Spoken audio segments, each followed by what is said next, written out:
Amén. Vamos a leer la palabra del Señor en Lucas 22, 28 al 30. Dice la palabra del Señor, mi hermano. Dice: y vosotros sois los que habéis permanecido conmigo en mis pruebas.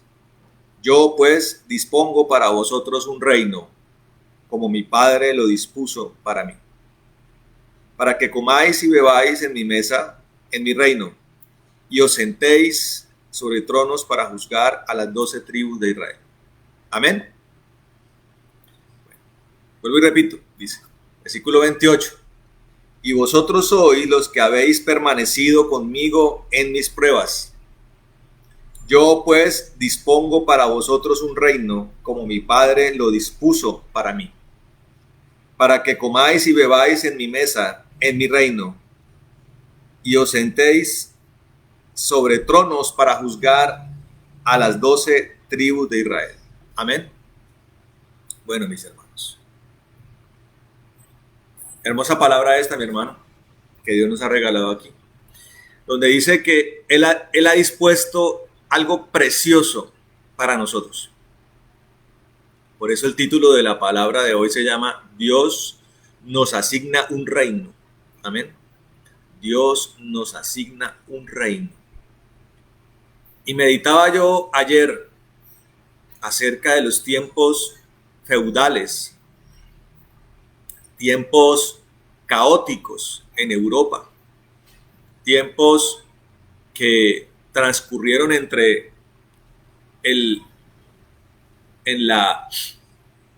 durante el oscurantismo de la Edad Media y la aparición del Renacimiento en Europa, ¿no? Especialmente se vio esto. Tiempos que es lo que se conoce como la Edad Media Baja, o sea, ya la finalización de la Edad Media. Tiempo caótico, hermano, porque era tiempo de muchos reinos pequeños, ¿sí? Cada comarca, cada región pequeña de Europa tenía un rey que levantaba un castillo alrededor, un castillo rodeado por campesinos, un reino rodeado por artesanos que pagaban tributos a ese rey, y ese rey podía contratar ejércitos o soldados para proteger esa parte.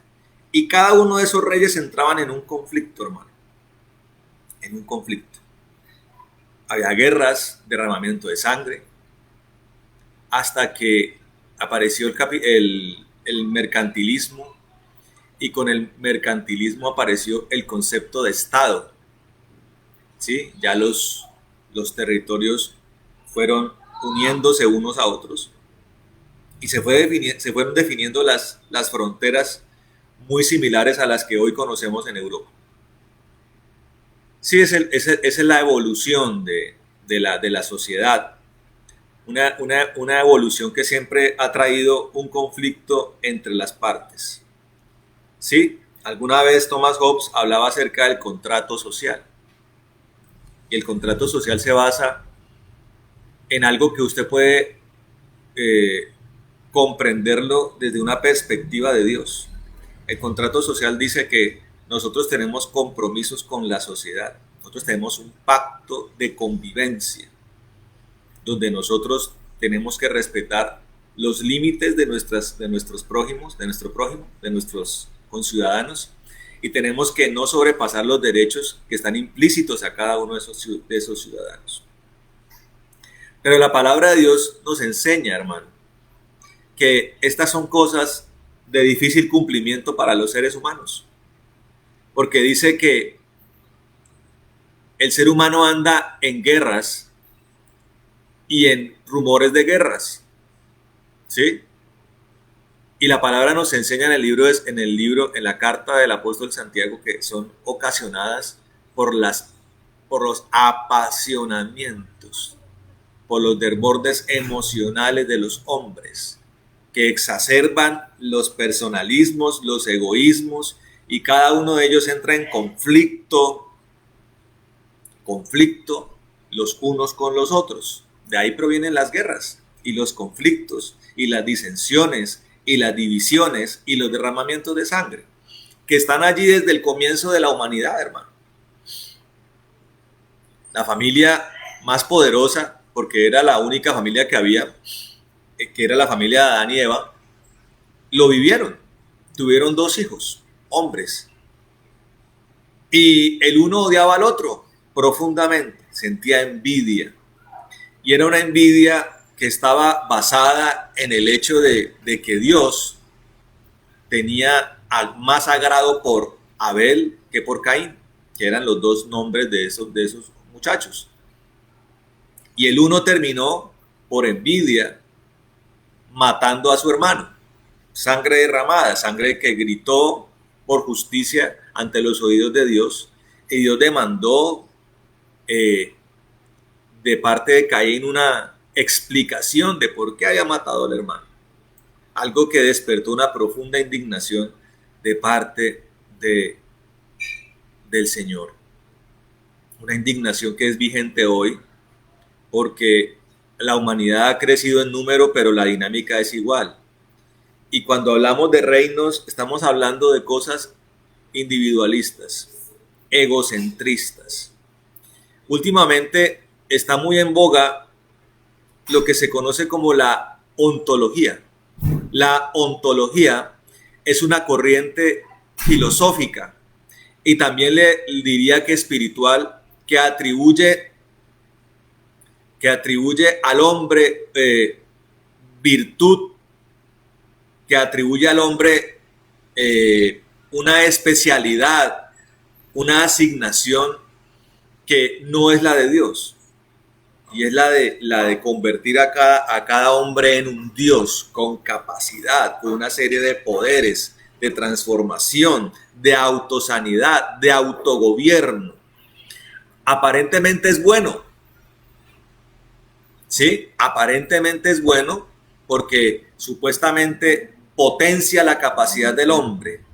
Pero cuando se potencia la capacidad del hombre, estamos creando del hombre un mini reino personal. Filosóficamente se llama ontología, espiritualmente se llama la nueva era, ¿sí? Entonces la nueva era habla de meditación, de proyección de sueños, ¿sí? Hace una malinterpretación del poder de las palabras, hace una malinterpretación de la capacidad del hombre de construir cosas extraordinarias.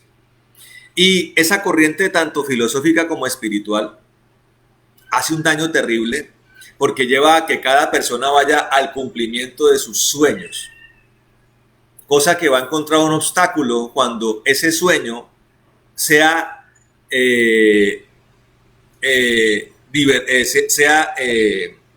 perpendicular al de otra persona. Entonces volverá a repetirse el conflicto que el Señor describe en la palabra. Cuando hay una serie de visiones perpendiculares, hermano, van a chocar los sueños de los unos con los otros. Y los conflictos van a aparecer, hermano. Entonces entendemos que esa no es la vía, mi hermano. Que la vía de la salvación, de la redención, la vía de la excelencia, la vía de la paz, la vía de la vida y de la victoria se llama Jesucristo, hermano. Porque Él es perfecto. Y porque Él, que es el creador de todas las cosas, del universo, del reino de los cielos,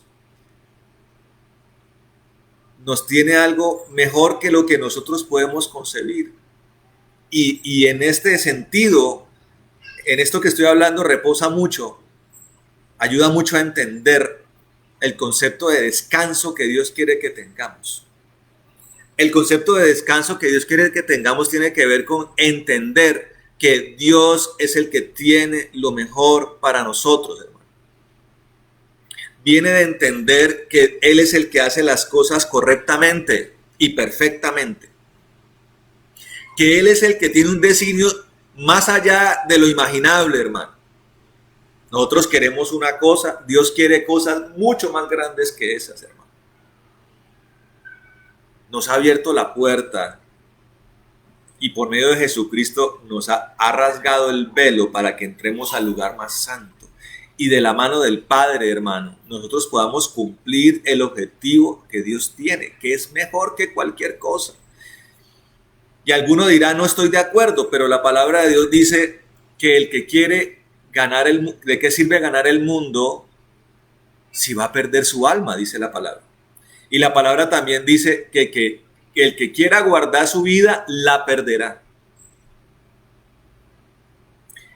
Y también dice la palabra, y el que la pierda por causa mía, la ganará. Muchas veces se predica esto, se habla, pero esta palabra encuentra a veces repulsiones, encuentra oposición, primeramente porque la gente no entiende. ¿Sí? La gente no espera que la palabra se lance completamente. Y si la gente no es capaz de escuchar una argumentación divina completa, pues no va a tener la paciencia de esperar a que lo de Dios dé resultados, hermano. Por eso, para obtener lo de Dios requerimos de paciencia, hermano. Primero de entendimiento de las cosas, pero también de paciencia, la cual hará que las cosas se entiendan aún más, porque las cosas se entienden cuando vemos los resultados, hermano. Y es algo que Dios quiere, es una forma en la que Dios quiere que nosotros lo entendamos, y también nos es dado esa capacidad para poder entender si lo de alguien es genuino o no es genuino. La palabra de Dios dice, hermano, que que el árbol se conoce por el fruto. Para poder ver el fruto de un árbol tiene que pasar tiempo, hermano. Preparar la tierra, sembrar la semilla, la cual tiene que morir allá abajo tiene que secarse completamente allá abajo de la tierra abonada, llena de humus, de riqueza. Esa semilla tiene que brotar, sale una hilachita verde y comienza a crecer, a sacar tallo, a sacar hojas. Tiene que convertirse en una planta fuerte. Y después de un tiempo prolongado, tiene que arrojar flores. Las flores son la antesala del fruto, hermano. Y cuando el fruto se da, tomamos el fruto y lo comemos para saber que es bueno, hermano, que es nutritivo, que es saludable, que es beneficioso. Allí nos damos cuenta de las cosas. Por eso necesitamos entender estas cosas. Y lo primero que Dios quiere que entendamos es que Él tiene un reino para nosotros. Ahí lo dice. Dice en el versículo 29, yo pues dispongo para vosotros un reino. ¿Qué quiere decir esto, hermano? Dios quiere mostrarnos que lo que nosotros aquí queremos, con corazones perversos, con conflictos emocionales, con visiones perpendiculares o divergentes con las otras personas, Él quiere que lo cumplamos con Él, y lo cumplamos y lo obtengamos de una manera maravillosa y perfecta, hermano. Porque lo del hombre es mediocre, porque lo del hombre es limitado, porque lo del hombre es imperfecto, porque lo del hombre siempre es susceptible de tropezar, de equivocarse. Por eso la palabra de Dios dice que cuando confiamos en el hombre, nos hacemos malditos. ¿Por qué? Porque lo del hombre es frustrante, lo del hombre es fallido, lo del hombre es equivocado, lo del hombre no tiene horizonte, está desorientado. Tiene un fin que no va a ser un buen fin. Amén. Pero cuando vamos a lo de Dios y comenzamos a escuchar atentamente las palabras, el Señor nos está diciendo, yo he dispuesto un reino para ustedes. O sea, ya Dios lo ha dicho. Cuando Dios lo dice, entendemos que va a hacerse realidad.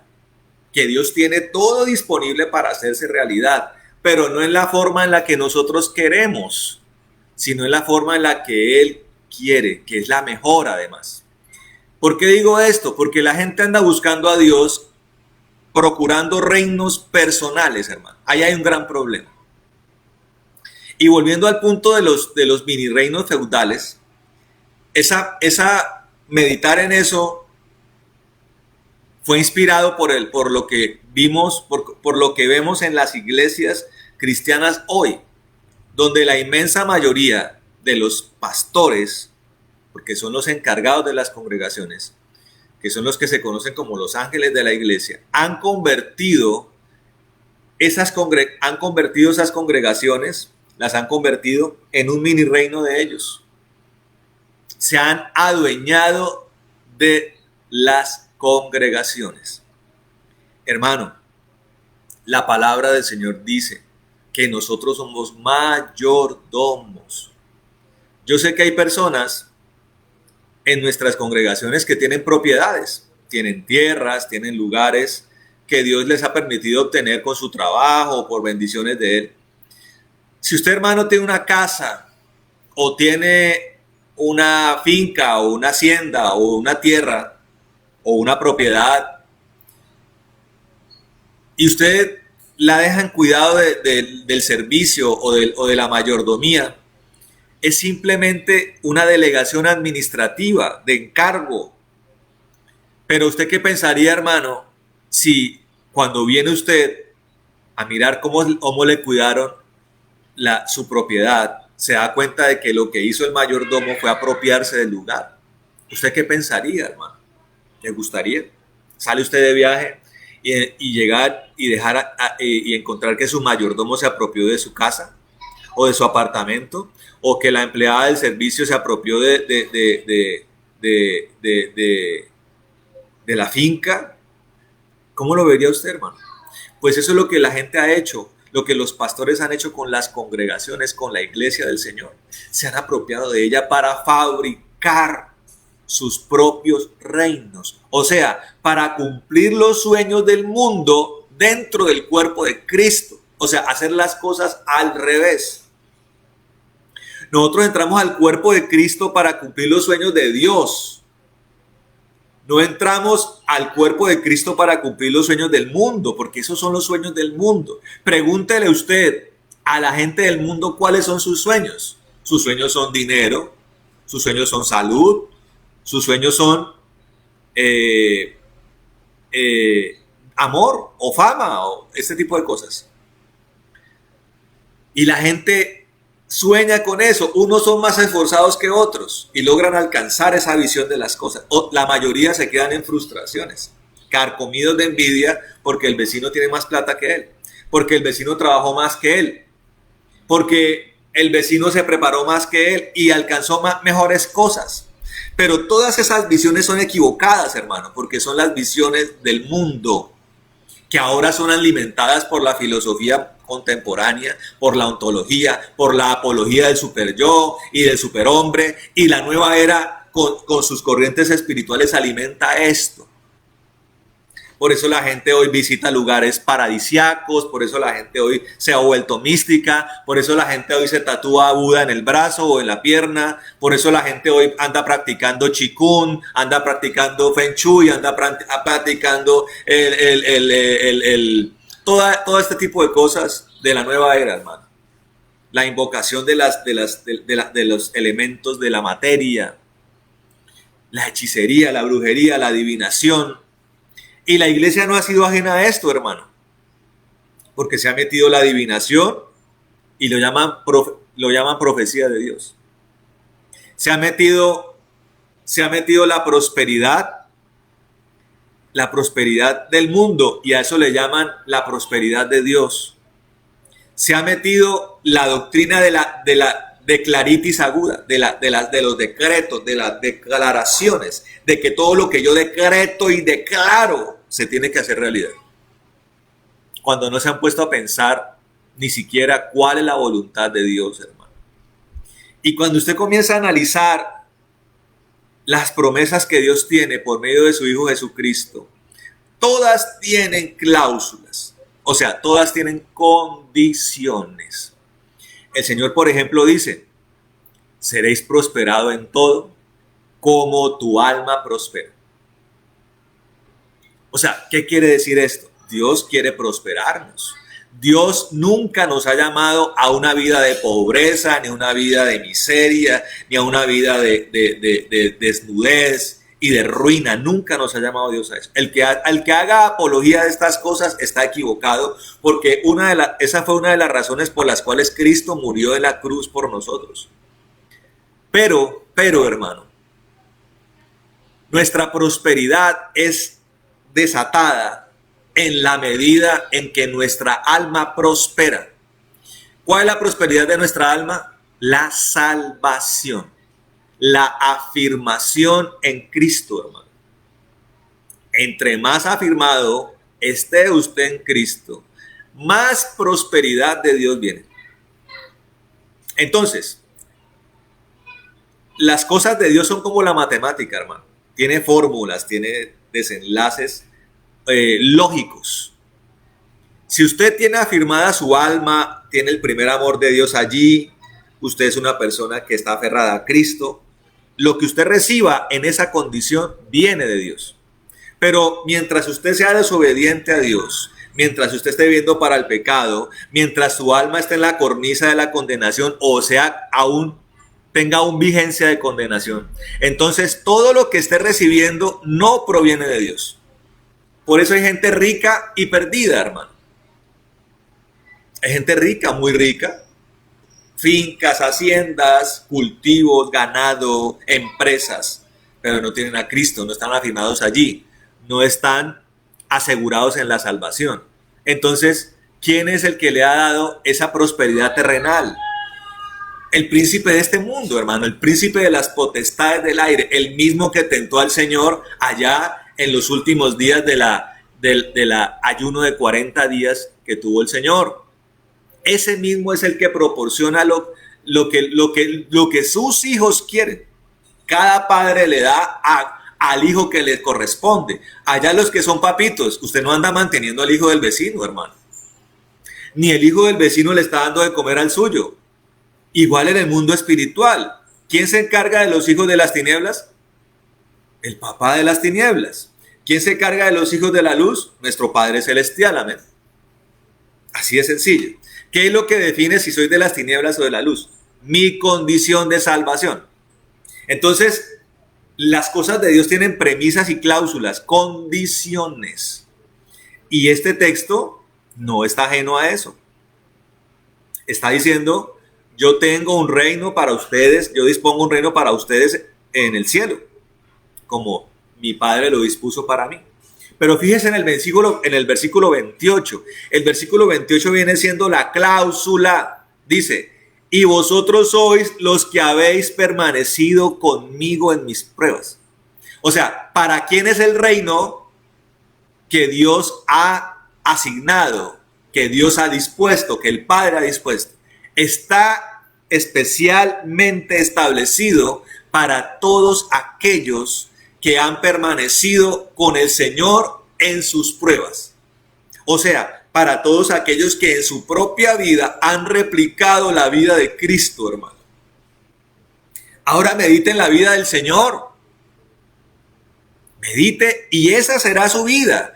Mire, yo creo, hermano, que a usted lo que le falta mucho es meditar en Cristo. Usted anda divagando mucho en las cosas del mundo, anda permitiendo que las circunstancias externas o internas estén monopolizando su vida. Voy a poner un ejemplo de cómo el diablo mete estas trampas en medio del pueblo de Dios. Muchos pastores, no los pastores en general, sino muchos pastores, llevan 10 meses entretenidos con el tema del COVID. Y que el COVID por allí, y que la vacuna por allá, y que el nuevo orden, y que los Illuminati, y que los reptilianos, y usted prende y medio ve y empiezan a hablar de eso, y ya va a pasar, y no sé qué, y tal cosa, y por allá algunos dicen que es un chip, y por allá hay otros que dicen no, que eso es y los pastores están envueltos en eso, pendientes de este asunto, hermano, como si este asunto ameritara una importancia más allá de la mínima indispensable, que lo tiene que llevar a usted a cuidarse, a estar aferrado al Señor y esperar que las cosas cambien y pasen, hermano. Si es que cambian y si es que pasan rápidamente, hermano. Eso no nos puede robarnos la paz. Entonces la gente siempre encuentra una razón para estar entretenido. Y los pastores se han encargado mucho de desenfocar al pueblo.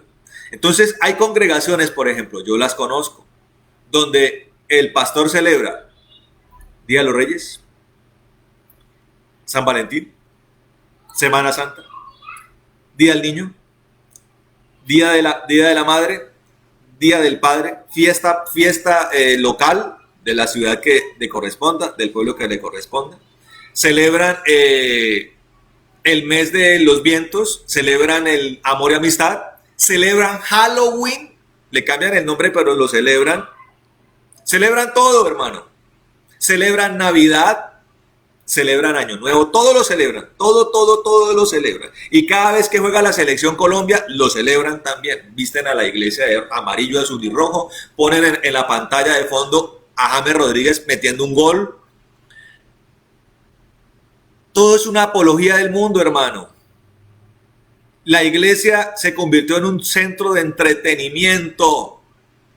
Danzarinas con chicle pegado en el altar, adoradores con pelo parado, aretes y jeans rotos, apagan la luz para poner humo como en las discotecas, luces láser. La iglesia está entretenida y cada cosa se vuelve sensacional. Y ahora con el COVID bombardean con esto, hermano. Eso no tiene realmente más allá de la mínima importancia, hermano. Aquí el objetivo, hermano, es recibir lo que Dios tiene para nosotros. Y aquí lo está diciendo. Está diciendo, hay un reino dispuesto para ustedes, como mi Padre lo dispuso para mí, dice. Pero hay una cláusula, hermano, que está en el versículo 28. Dice, y vosotros sois los que habéis permanecido conmigo con mis pruebas. En mis pruebas. La palabra de Dios dice, sé fiel hasta la muerte y yo te daré la corona de la vida. Cuando usted entra a un reino, usted entra como rey, hermano. La palabra dice que Él nos ha constituido como reyes y sacerdotes. Un rey que necesita corona. Para entrar a palacio hay que ponerse la corona. Allá en Inglaterra, en Londres, hay un palacio que se llama el Palacio de Buckingham. Allá se sientan los reyes de Inglaterra, hermano, del Reino Unido. Y cuando están en ese lugar sentados, tienen la corona puesta. La reina Isabel se pone su corona. Cuando están en su palacio, cuando están en su reino, se ponen la corona, hermano. Rey en cualquier parte del mundo lo hace. Nosotros necesitamos recibir la corona para entrar al reino, hermano. Y la corona es dada para todos aquellos que han sido fieles a Dios hasta la muerte. Esto es completamente concordante con lo que está diciendo aquí el Señor. Con los que han permanecido conmigo en mis pruebas. ¿Qué quiere decir esto, hermano? Y quiero arrancar desde algo curioso que muchos ponen en sus estados de WhatsApp o estados de biografía. Hay una frase que es, más allá de chistosa, curiosa, más allá de ser un cliché, es hasta patética la frase. Con todo respeto lo digo. Esa que dice, que ponen muchos, dicen, Dios le da sus batallas más duras a sus mejores soldados. Entonces uno se queda meditando, ¿cuáles serán esas batallas tan duras? ¿Y qué es lo que la gente cree? ¿Qué es lo que la gente hace? Lo que la gente hace que le hace creer que es un soldado de Cristo. Yo quisiera que meditemos un poquito. ¿Quién es un soldado de Cristo? Para llamarse soldado de Cristo, como mínimo, debe estar librando la batalla del Señor. La batalla del Señor no fueron las cruzadas sanguinarias que templarios y musulmanes libraron en Tierra Santa, donde hubo derramamientos de sangre, genocidios, violaciones, masacres, de parte de los templarios y católicos, en nombre de Dios, del Dios cristiano, supuestamente. Esas no son las guerras del Señor. Porque la palabra del Señor dice claramente, nuestra lucha no es contra carne ni sangre. Ya ahí Dios abre un panorama de lo que es la batalla del Señor. La batalla del Señor, dice la palabra, que es contra potestades, huestes, gobernadores espirituales. O sea, es una batalla eminentemente espiritual que tiene dos grandes frentes. Uno, la batalla contra los demonios y todo lo que los demonios representan. ¿Qué es lo que representan los demonios? Todas las obras de Satanás. Matar, robar, destruir, enfermedades, pobreza, guerras, satanismo, brujería, todo eso lo manejan los demonios. Esa es nuestra guerra, la libramos, una guerra espiritual donde tenemos de vanguardia y de punta de lanza el nombre de Jesucristo y el poder de ese nombre con la unción y el fuego del Espíritu Santo. ¿Cada cuánto se libra? Todos los días se libra la batalla espiritual. Esa es la batalla de Cristo. La otra es la batalla de la piedad y de la misericordia. La piedad, que es el amor por el Señor con todo nuestro corazón, con toda nuestra mente, nuestras fuerzas, ¿sí? Con toda nuestra alma. Y la batalla de la misericordia, donde nosotros entendemos que lo que libramos con los demonios no lo libramos con los hombres. Nosotros no estamos ni para coger a espada, ni para destruirnos, ni para atacar a los hombres. Estamos para bendecirlos, para amarlos y para ser instrumentos de esperanza para todos los perdidos. Amén. Y en cuanto a nosotros como hermanos, tenemos un mandamiento tremendamente importante que dice que os améis los unos a los otros como yo os he amado. Entonces tenemos los dos frentes, el frente de la batalla espiritual como tal contra los demonios y el frente del amor. No podemos dejar de atender ninguno de los dos. Los dos se trabajan simultáneamente. Esas son nuestras batallas. Esas son nuestras pruebas, hermano. Y todo lo que minuciosamente ocurra en medio de esa dinámica es lo que conocemos como prueba, hermano. Y para cada uno de nosotros es asignado una serie de signo diferente al del otro. Claro, todos tenemos que recorrer el camino, el camino angosto que nos lleva a la puerta estrecha, todos. Pero para cada uno de nosotros, los designios, los detalles por los cuales Dios quiere que pasemos son muy individuales. Y ahí vivimos las pruebas, hermano. Pruebas financieras, pruebas de dependencia y confianza del Señor, pruebas de paciencia, pruebas de perdón, pruebas de persecución. Todo lo vivimos allí con el Señor. Y lo vivimos sin salirnos del gozo, ni de la esperanza, ni del amor, hermano, ni de la paciencia. ¿Por qué? Porque tenemos puestos los ojos en aquel que nos llamó. Y tenemos puestos también los ojos en lo que el Señor nos ha prometido. Nos ha prometido dos cosas: que estará con nosotros por siempre, y aquí nos promete que haremos parte, tendremos un reino eterno con Él. Un reino eterno con Él. Ponemos la mirada en esa bonificación, en esa recompensa que no se recibirá en la tierra, se recibe en el cielo cuando todo haya sido consumado y todo haya sido cumplido. Allí lo recibimos, hermano. Ahora, por esa razón, hermano, un pueblo protestón, un pueblo reclamador, un pueblo hostil, un pueblo caprichoso, es un pueblo que no tiene puestos los ojos en Cristo, hermano. Porque la palabra de Dios dice que Él es el autor y consumador de la fe. Entonces, cuando usted ve a alguien protestón, cuando ve a alguien reclamador, cuando ve a alguien que se opone a lo que el Señor dice, a lo que la palabra habla, es alguien que no tiene puestos sus ojos en un reino celestial, en una recompensa celestial. Quiere todo aquí en la tierra. Quiero todo aquí. ¿Qué tiene la persona? El sueño del mundo, aquí. El placer, aquí. Característico del incrédulo, del impaciente. El ser humano es impaciente, hermano.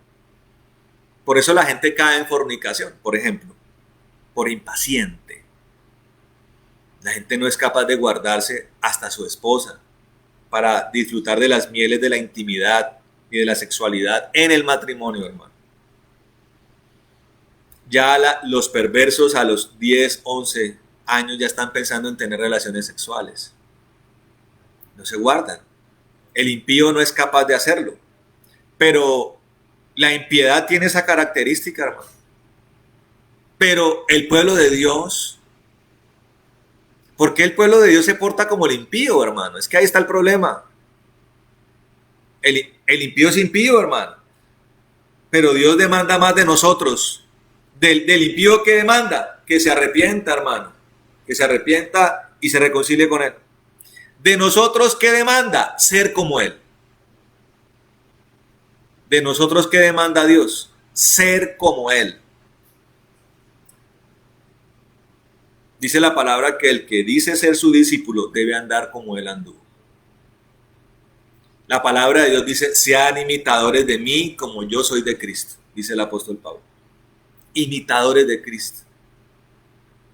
Por eso tenemos que conocerlo. Por eso tenemos que escucharlo. Por eso tenemos que verlo. ¿Qué es lo que Él hace?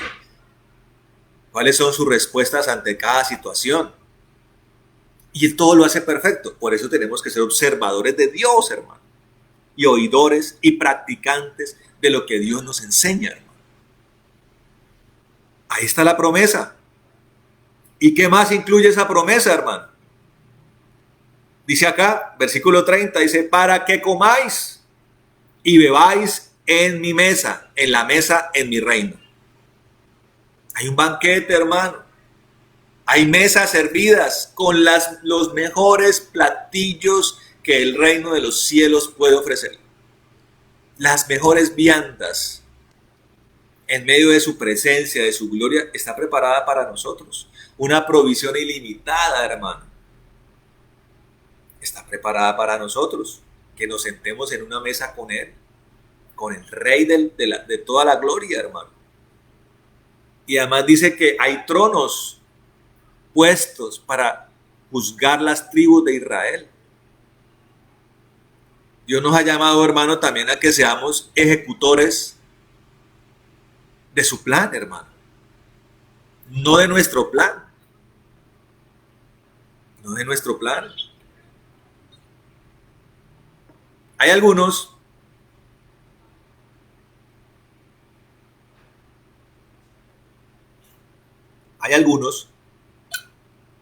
que hacen las cosas que ellos quieren y por medio de esta ontología que yo hablé, esta forma de pensar, esta corriente de error, creen que Dios fue el que los mandó. El otro día, un pastor en otra ciudad preparó un altar con todos los símbolos navideños, guirnaldas, árbol de Navidad. Disfrazó a sus salmistas de duendes navideños, con gorrito de Navidad, con vestidos de colores verde y rojo. Y él mismo estaba vestido con una apología completa a la Navidad. Y curiosamente, la predicación que él dio decía que Dios guía mis pasos.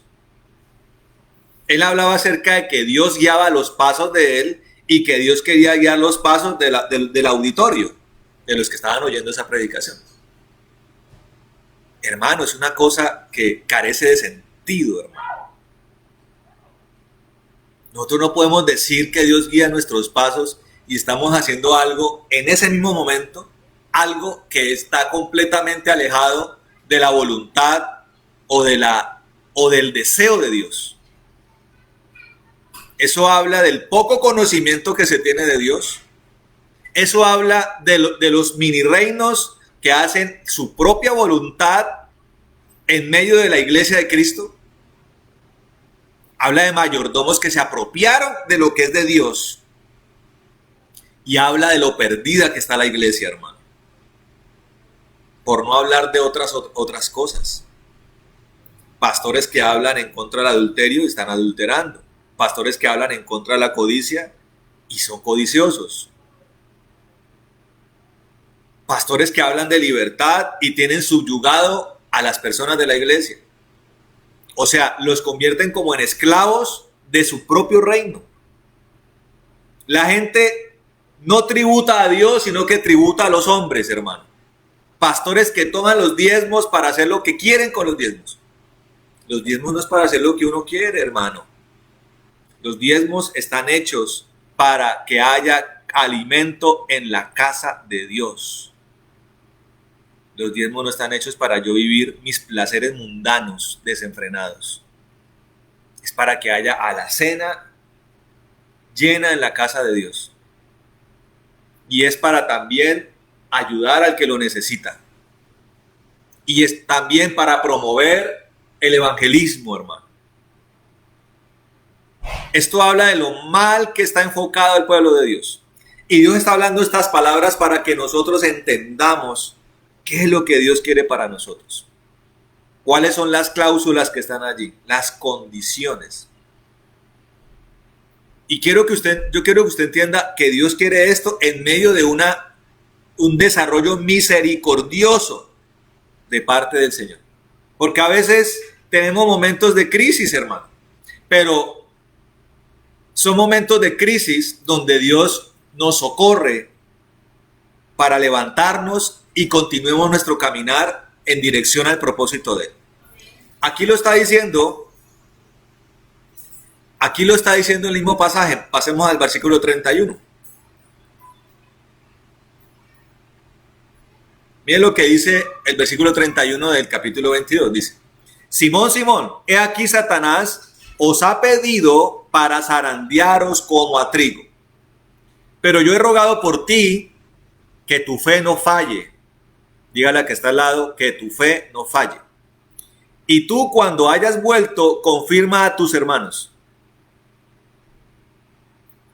Él le dijo, Pedro le dijo: Señor, estoy listo para ir contigo aún a la cárcel y a la muerte.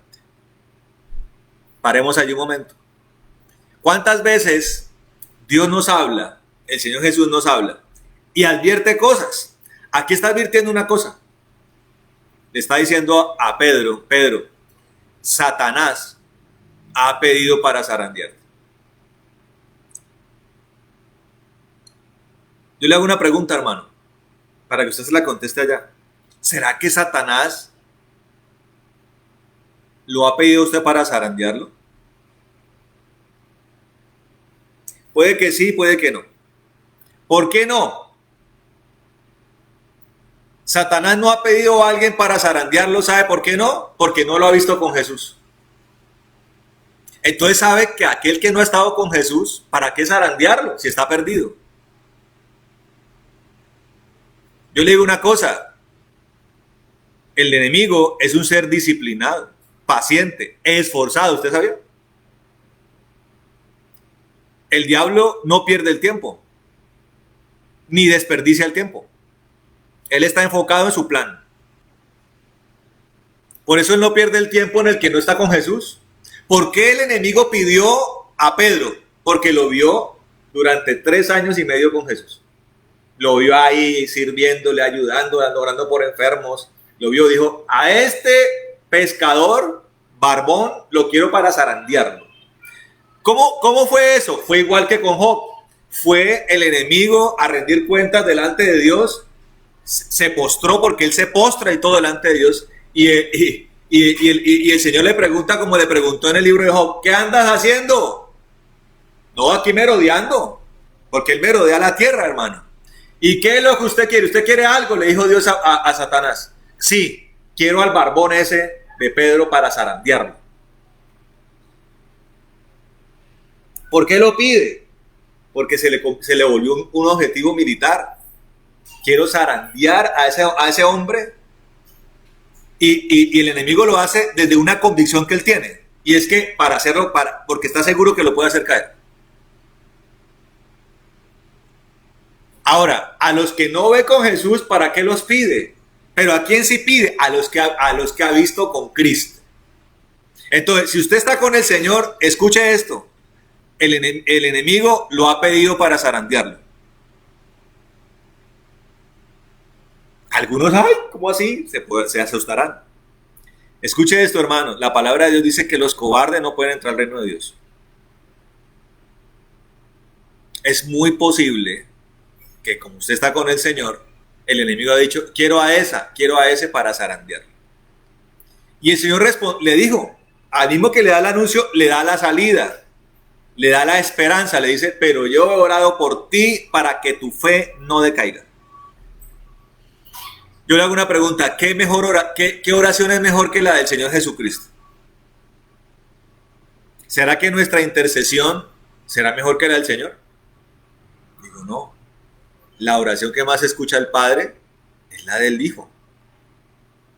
Entonces le está diciendo, yo he orado por ti para que tu fe no decaiga. Pero había cosas que tenían que ser ajustadas en Pedro, porque Pedro se emociona. Y le dice, claro, el Señor le da la esperanza, le dice, Señor, contigo iré entonces hasta la cárcel y hasta la muerte. Entonces, o sea, se puso emocional, hizo una declaración emocional. ¿Cuál es la característica de las declaraciones emocionales? Que están completamente alejadas de la realidad. Usted tiene que decirle cosas a Dios inspiradas por el Espíritu, en verdad. Amén. Por eso uno con Dios es muy recurrente en oírlo y contemplarlo y muy cuidadoso en responderle a Dios. Pues Dios conoce nuestro corazón. Pedro dice esto. ¿El Señor conoce a Pedro? Sí. ¿Conoce su estado? Sí. ¿Ya el diablo lo olvidó para zarandearlo? Sí. Pero había cosas que ajustar en Pedro. Porque si no, no iba a resistir esto. Entonces el Señor le dice, lo conoce. Lo primero que hace ahí es corregirle su emocionalidad. Hay pastores o siervos de Dios que con tal de no entrar en confrontación, dejan que las emociones de las ovejas que Dios les encargó se desborden como la espuma de la cebada. Entonces hay pastores que dejan que la gente diga cosas y haga cosas y planee cosas y se vuelva efervescente y nunca son instrumentos de contención de Dios. El pastor de una congregación sabe que es mucho un bajacaña, un bajamoño, porque el Señor lo hizo también. Nosotros tenemos que ser como ¿quién? Como Cristo, hermano. ¿Cuál es la promesa que tenemos? El reino, comer con Él, ser reyes y jueces de Dios. Entonces hagamos las cosas como Dios.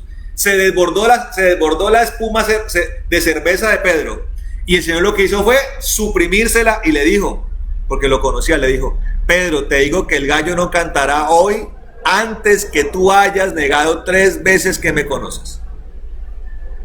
Seguramente Pedro se sintió mal. Pero ¿por qué el Señor me dice esto? Si yo soy un legal, he estado con Él todos estos años. Mire, hasta el diablo me ha pedido para zarandearme. He sido fiel. Oye, estoy ya preparado para esto. No estaba preparado para eso, hermano. Y fue una lección que él tuvo que aprender amargamente, porque vino el momento, tomaron al Señor, vino toda una noche, parte de una mañana, siendo juzgado, golpeado, maltratado. Él estaba allí cerca porque lo amaba, pero salió en evidencia su condición, hermano. Salió en evidencia su condición. 3 veces lo identificaron. Uy, este es de los de Jesús. ¿Cierto que sí? Y él, ante su miedo, ante la inminencia de que ser descubierto significaría de verdad ir a sufrir lo que el Señor sufrió, que fue lo que además Él le prometió, sintió miedo, hermano. Y a veces tenemos ese tipo de circunstancias en nuestra vida. A veces nos damos cuenta de que tenemos miedo, hermano. Y de que tal vez nuestro amor por el Señor no es tan grande como creíamos. Pero Dios tiene misericordia de nosotros, hermano. El Señor no rechazó a Pedro. no lo rechazó. Más adelante, cuando él resucita, le pregunta 3 veces, las mismas 3 veces que él lo negó: Pedro, ¿me amas? Pedro, ¿me amas? Pedro, ¿me amas más que todos estos? Y Pedro, que lo conocía al Señor, le dijo: Señor, ¿quién puede engañarte a ti? Tú sabes que yo te amo, Señor. Entonces dice: apacienta mis ovejas.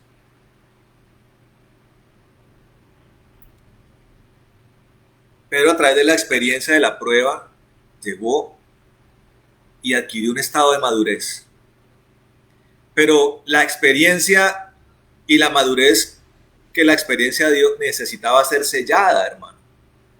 Por eso el Señor les dijo a ellos, les dijo: no se muevan de Jerusalén hasta que el Espíritu Santo venga. O sea, todo esto que Pedro había vivido con el Señor, más la experiencia, y en el caso de la negación, una experiencia amarga, tenía que ser sellada por aquel que el Señor Jesús delegó para que nos gobernara, hermano. Porque el Señor Jesús dejó un pastor para nosotros. Se llama el Espíritu Santo de Dios, que es el que de parte del Padre viene para decirnos cómo se hacen las cosas. Él es el que sabe cuál es la voluntad del Padre y Él es el que sabe cómo ejecutarla, hermano. Sin Él no podemos hacer nada. Y Él es el que viene a prepararnos. Allá el Señor Jesús está en el cielo preparando vivienda para nosotros. El Padre está diciendo: levántame esa pared. ¿Por qué? Porque el Señor Jesús es el ministro del Padre. Allá está cumpliendo sus labores de sumo sacerdote, de ministro del Padre. Levántame esa pared. Levántame allí una habitación. Siempre pensando en nosotros, el Padre. Levántame allí un jardín para fulano de tal. Levántame allí una fuente de agua para fulana de tal. Y aquí está el Espíritu Santo preparándonos para entrar allá. ¿Cómo no vale la pena, hermano, esto? Que se haga como Dios quiera, hermano. Que se haga como Dios quiera. Si Dios quiere que suprimamos todo lo que consideramos maravilloso, suprimámoslo, hermano, con tal de tenerlo a Él. El apóstol Pablo dijo: todo lo tengo por basura. Todo lo que he aprendido, todo lo que soy, todo lo que adquirí, todo conocimiento lo tengo por basura con tal de tenerlo a Él. Pero lo triste, hermano, es que mucha gente se sigue aferrando a las mismas cosas. Que volviendo al tema de la matemática espiritual es: yo renuncio a las cosas con tal de tenerlo a Él. Por tanto, por regla de 3, si yo me aferro a las cosas, lo estoy despreciando a Él. Suelte ya esas cosas, hermano. Que ojalá el año entrante se acaben las guirnaldas y el gorrito navideño y las bolas de colores y se acaben las canciones de Pastor López y se acaben las canciones de Loco Quintero y las canciones de ese que te canta las canciones de, me olvidó, Buitraguito, bueno, me acuerdo. Ojalá este sea el último año que se haga eso, hermano, y nos aferremos a Cristo y vamos a Él cada día de nuestras vidas, hermano, sin importar la fecha, sin importar la hora, sin importar lo que para el mundo es celebrable o no es celebrable, hermano. ¿Qué nos importa el mundo y sus celebraciones? Del mundo lo único que nos puede importar es las almas que tenemos que salvar. Para eso somos cañas y redes de pesca, hermano. Nos tiene que importar lo que es del Espíritu, la preparación que el Espíritu hace en nosotros, hermano. Y aunque a veces vienen momentos difíciles, mire cómo el Señor levantó a Pedro. No lo dejó botado. Él se compadeció de sus discípulos, de sus apóstoles, porque se vieron vulnerables ante su muerte, su fe flaqueó. Muchas de las cosas que Él les habló, su mente se emblanqueció, hermano. Pero Él tuvo compasión de ellos. Y Él utiliza esa misericordia que tiene por nosotros para encaminarnos, hermano. No para llevarnos por un camino alterno, por un atajo, no, para ir por el camino correcto, hermano. Él nos da el ánimo para seguir adelante en el camino que nos ha trazado, en sus pruebas, en sus perspectivas, en sus designios, hermano. Eso es lo que Dios hace por nosotros y lo hace porque nos ha asignado un reino, hermano. Nos ha asignado un reino y hacia allá tenemos que dirigirnos y tenemos que recordarlo y meditarlo todos los días, hermano, todos los días de nuestro peregrinaje. Amén. Todos los días, hermano, hasta que Él vuelva. Amén. Mi hermano, esta es la palabra que el Señor quería darles a ustedes hoy y a mí también. Amén. Entiendan qué es lo que Dios tiene para nosotros. Ahora, pídale al Señor que le muestre, hermano, porque tenemos lo que está escrito, pero Dios revela cosas. Y ahorita que estaba hablando acerca de jardines, de fuentes, yo he visto esas cosas en el cielo, hermano. Yo he visto las mansiones.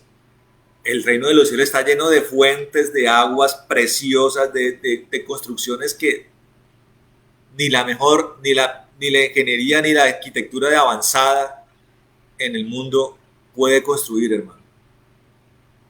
Los trajes, los paisajes, todo lo que hay en el cielo es de una magnitud que usted necesita que Dios se la revele.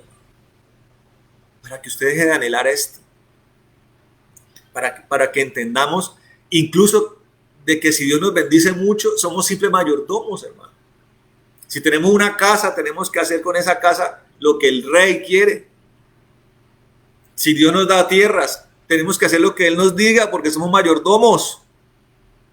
Somos mayordomos con los hijos que Dios nos dio.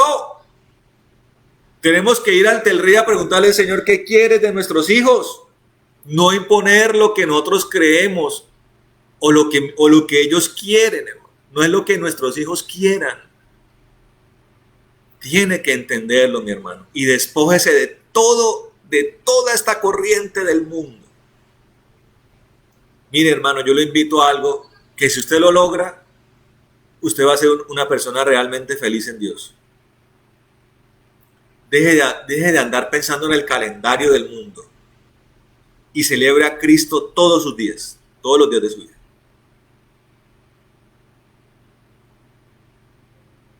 Mire que los ciclos de Dios son diarios. Dice, cada mañana son nuevas mis misericordias. Celébrelo todos los días. Con todo su corazón, hermano. Y le digo, y dejará usted de andar pensando en los itinerarios del mundo, que además son esclavizantes a todo nivel. Cada fecha, hermano, que el mundo ha establecido para celebrar es una esclavitud. Toca comprar regalos, toca hacer una cosa, toca hacer la otra. La persona trabaja para esas cosas. Eso es una esclavitud, hermano. Viva a Cristo todos los días de su vida. Ame a sus hermanos todos los días de la vida.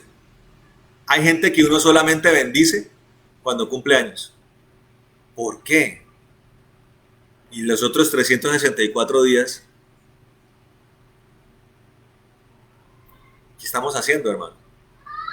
Hay gente que solamente bendice a la mamá el día de la madre. Hay gente que solamente bendice al papá el día del padre. Hay familias que solamente se reúnen en la Navidad. Del resto del año ni se acuerdan. ¿Por qué, hermano? Nosotros en mi amado Jesús celebramos todos los días al Señor. Y todos los días celebramos a nuestros hermanos. Todos los días. Y cuando podemos estar juntos, no hay día.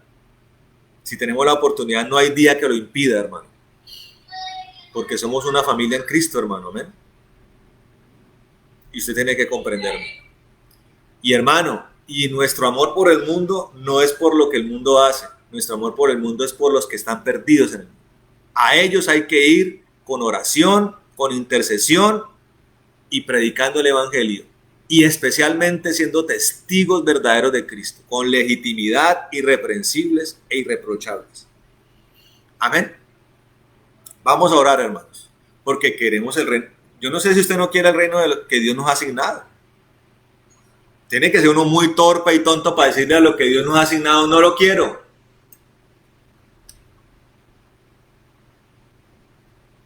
Necesitamos anhelar eso y anhelarlo a Él, hermano.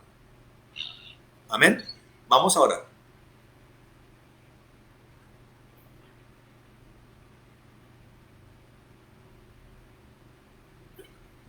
Vamos a orar. Comienza ahí usted mismo comienza a orar al Señor. Amén. Háblele al Señor en este momento.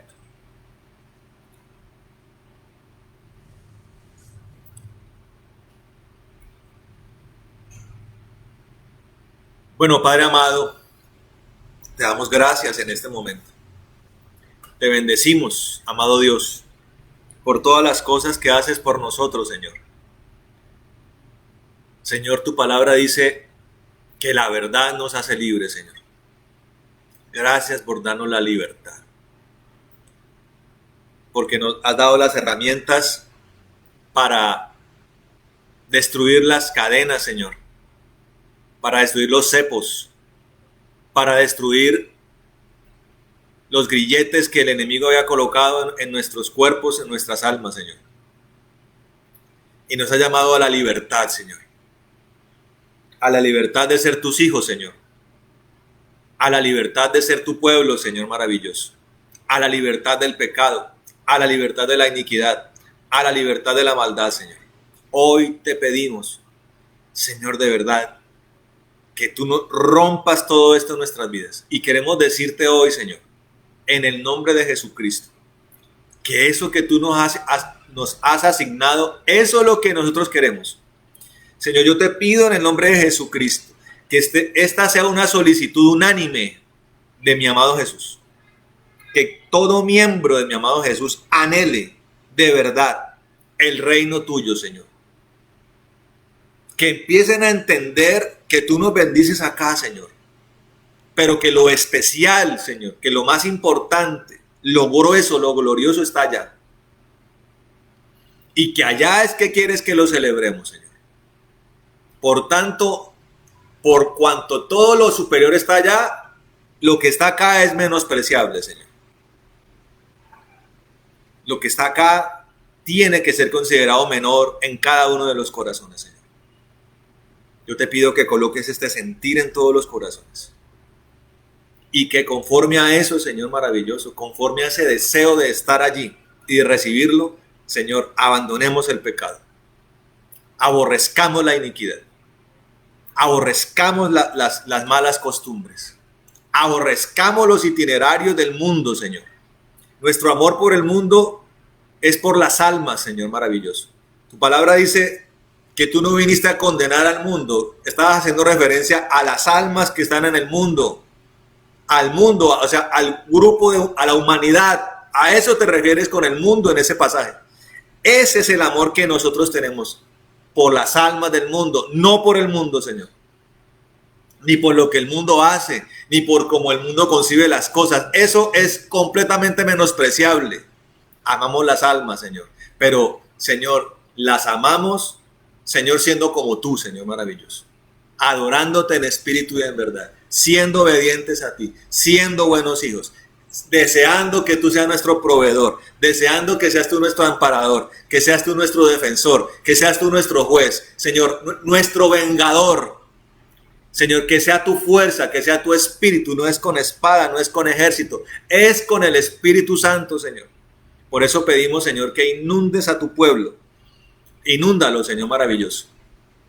Inúndalo con tu presencia, Señor. En el nombre de Jesucristo de Nazaret, inunda a tu pueblo, Señor, en esta hora. Señor, y coloca tus deseos en ellos. Que nosotros menguemos para que tú crezcas, Señor amado. En el nombre de Jesucristo. Señor, hasta lo más profundo, métete en cada uno de nosotros. Y coloca este sentir, Señor. Colócalo abundante y poderosamente. En el nombre de Jesucristo de Nazaret. Señor, te damos gracias en esta hora por este pueblo bello. Y por la decisión que hoy acaban de tomar, Señor. Desatamos sobre sus vidas el espíritu tuyo, Señor. Espíritu de temor, espíritu de consejo, espíritu de poder, espíritu de inteligencia, espíritu de sabiduría, espíritu de conocimiento, maravilloso Dios. En el nombre de Jesucristo. Amado Rey de la Gloria, tu chequina, tu columna de fuego. Señor, oramos, Señor, destruyendo toda enfermedad de los cuerpos.